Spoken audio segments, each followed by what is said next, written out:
নজর রাখতে হচ্ছে রাশিয়ায় ভয়াবহ ভূমিকম্প।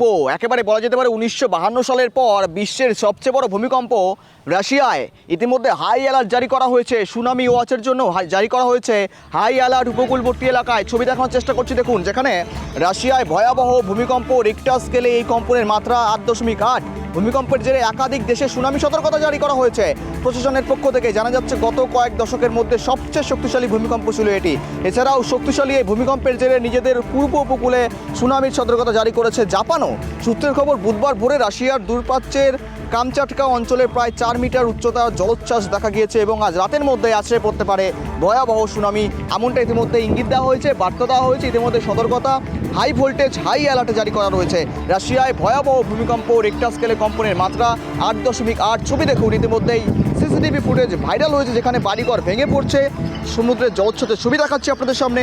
পাশাপাশি হাই অ্যালার্ট ইতিমধ্যেই জারি করা হয়েছে। দেখুন যেখানে ভয়াবহ ভূমিকম্প বলা যেতে পারে এবং জলোচ্ছ্বাস প্রায় কয়েক মিটার উচ্চতায় পৌঁছে গিয়েছিল একেবারে সমুদ্রপৃষ্ঠ থেকে। আর জানিয়ে চাঞ্চল্য তৈরি হয়েছে। এখনও পর্যন্ত প্রায় উপকূলবর্তী 2000 মানুষকে সরিয়ে নিয়ে যাওয়া হয়েছে নিরাপদ স্থানে।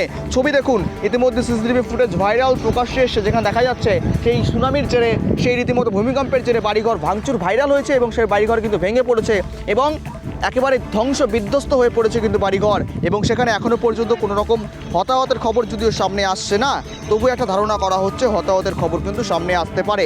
ছবি দেখুন, রাশিয়ায় ভয়াবহ ভূমিকম্প, রিক্টার স্কেলে কম্পনের মাত্রা 8.8। ভূমিকম্পের জেরে একাধিক দেশে সুনামি সতর্কতা জারি করা রয়েছে।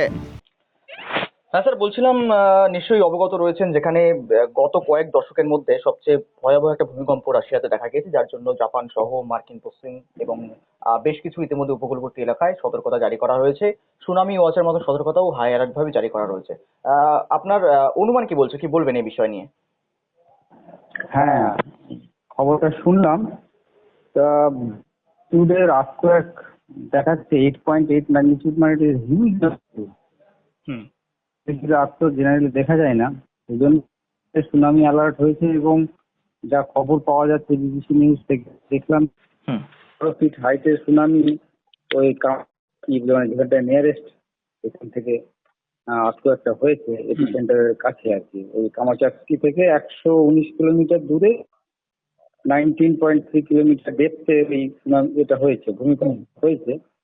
এবং তার জন্য এত ম্যাগনিটিউড হয়েছে জন্য সাথে সাথে বেশ বড় সুনামি হবে। সেটা হচ্ছে কামাচাকির ওখানটায় প্রায় 10-12 ফিটে দেখা গেছে। এবার হচ্ছে জাপান সুনামি লক্ষ্য করা গেছে 40 সেন্টিমিটার হাইটের।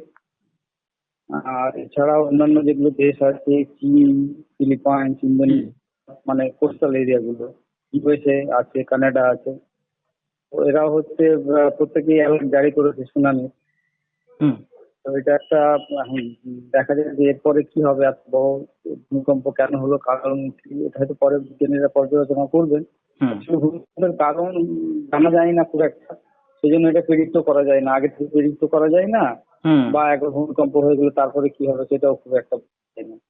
তবে নিঃসন্দেহে এই যে এই জিনিসটা হয়েছে, এটা একটা চিন্তার কারণ বটে। আর তার চেয়ে বড় ব্যাপার স্যার, আগামী গতকালের এই ভূমিকম্পের পর প্রায় কয়েকবার বলা যেতে পারে কয়েকবার একেবারে আপনার দেখা দিয়েছে। অত্যন্ত একটা চাঞ্চল্যকর বিষয়। হ্যাঁ হ্যাঁ হ্যাঁ, আমি যেটা দেখছিলাম সেটা হচ্ছে প্রায় ও মানে বেলা থেকে শুরু করে, মানে 4টা 4:30 থেকে শুরু করে এদিকে 8টা পর্যন্ত প্রায় ধাপে ধাপে, মানে আমাদের সময়, ওদের মানে সকালে তখন মানে ধাপে ধাপে এই ভূমিকম্পটা দেখা গেছে। আক্রসক, কারণ এত বড় মাপের ভূমিকম্প যখন হয়েছে তখন আক্রসক ন্যাচারালি থাকবে।